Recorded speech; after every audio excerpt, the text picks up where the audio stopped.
เคยสงสัยบ่ว่าโลกกำเนิดขึ้นมาจากไสธรรมชาติที่เฮาเห็นเป็นดังทุกมื้อนี้หรือบ่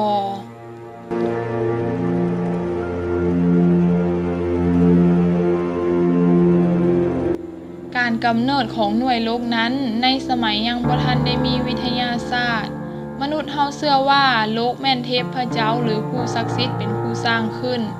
และเชื่อว่าโลกนั้นมีลักษณะเป็นแผ่นเพียงความก้าวหน้าของวิทยาศาสตร์ได้ช่วยให้มนุษย์เฮารู้จักโลกหลายขึ้นการกำเนิดของโลกในทางวิทยาศาสตร์แม้นมีหลายทฤษฎียั่งยืนแต่อิงตามทฤษฎีหลักของท่านคาร์ลและท่านปาสเปียร์ซีมงลาปัสได้เสนอว่าหน่วยโลกกำเนิดมาจากก๊าซฝุ่นหมอกควันที่มีขนาดใหญ่และมีความร้อนสูงมารวมกลุ่มกันและมีการหมุนอ้อมรอบตัวเองเมื่อความไวของการหมุนเพิ่มขึ้นก็เฮ็ดให้เกิดการหดตัวของสิ่งต่างๆเหล่านั้นกลายเป็นก้อนแน่นขึ้น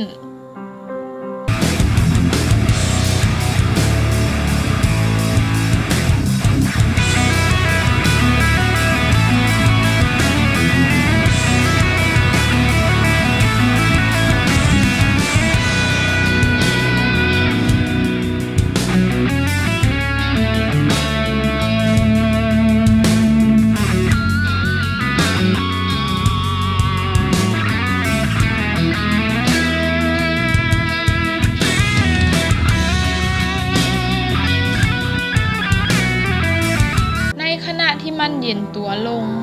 สารที่เป็นส่วนประกอบพวกใดที่มีความหนาแน่นก็จะลงไปอยู่ใจกลางของหน่วยมนกลมที่จะกลายเป็นหน่วยโลกส่วนที่เบากว่าก็จะเป็นองค์ประกอบอยู่ภายนอกซึ่งภายในนั้นประกอบมีไอน้ำก๊าซคาร์บอนไดออกไซด์ฟุ้งกระจายขึ้นมาพร้อมกับก๊าซอื่นๆเฮ็ดให้เกิดชั้นบรรยากาศห่อหุ้มโลก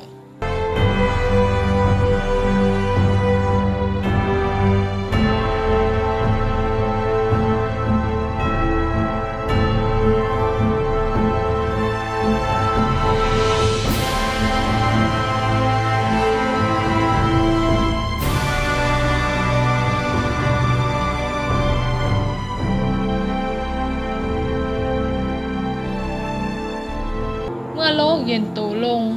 และเกิดการเคลื่อนที่ของแผ่นเปลือกโลกเมื่อ 1,400 ล้านปีก่อนในอดีตจนถึงปัจจุบันดังรูปต่อไปนี้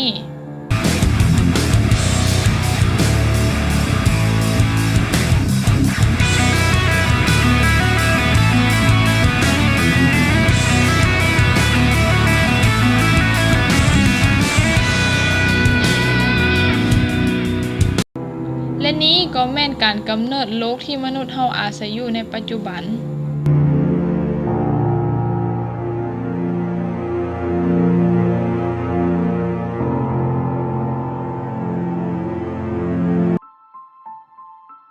โลกมีคุณสมบัติเปรียบเหมือนธงแม่เหล็กขนาดใหญ่ที่ฝังอยู่ใต้โลกโดยวางตัวในทางเหนือใต้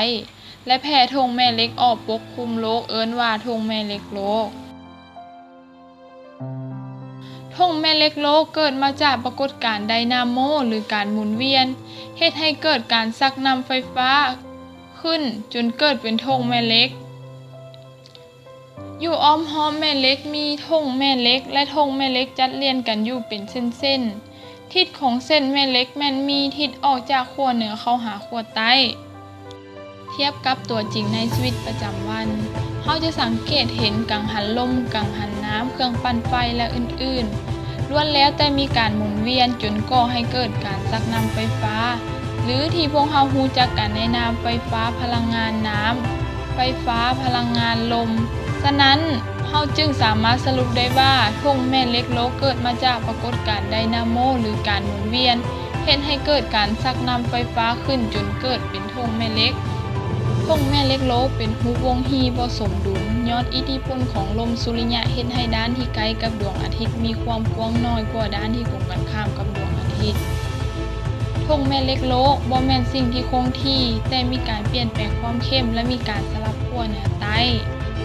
ธงแม่เหล็กโลกแม่นแผ่ออกไปบ่มีบ่อนสิ้นสุดถึงจะมีความเข้มอ่อนลงเรื่อยๆแม้อยู่ห่างจากแหล่งกำเนิด ขอบเขตของธงแม่เหล็กโลกแผ่ออกไปควบคุมพื้นที่หลายหมื่นกิโลเมตรในอวกาศ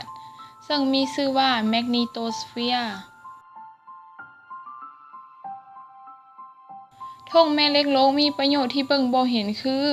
ช่วยดันเบี่ยงรังสีและอนุภาคบรรจุต่างๆจากอวกาศที่ต่ำใส่โลกให้เบี่ยงออกไปจากโลกสัตว์บางชนิดสามารถอพยพได้เป็นระยะทางไกลๆโดยบ่หลงเพราะมันมีความสามารถรับรู้ธงแม่เหล็ก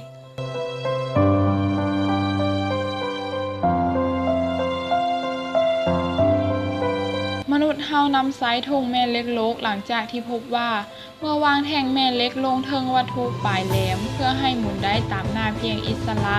แท่งแม่เหล็กจะวางตัวในทางเหนือใต้เสมอ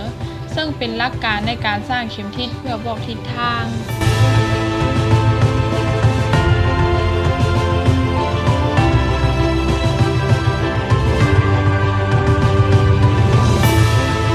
ธงแม่เหล็กโลกช่วยโลกจากการปะทะโดยกงของลมสุริยะจากดวงอาทิตย์ให้ผ่านโลกได้อย่างปลอดภัย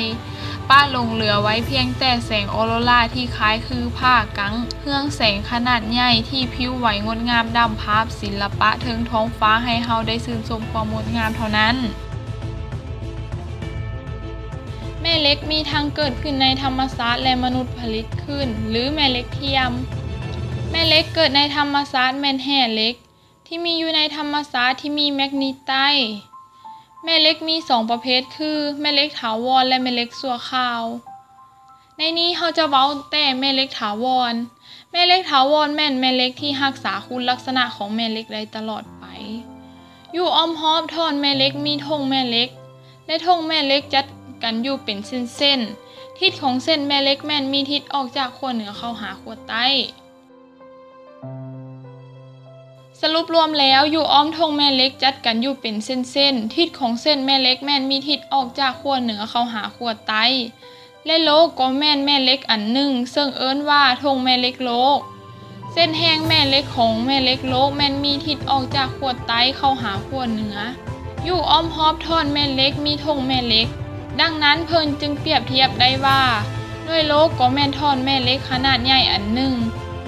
ซึ่งขั้วเหนือของแม่เหล็กโลกแม่นอยู่ขั้วโลกใต้และขั้วใต้ของแม่เหล็กแม่นอยู่ขั้วโลกเหนือ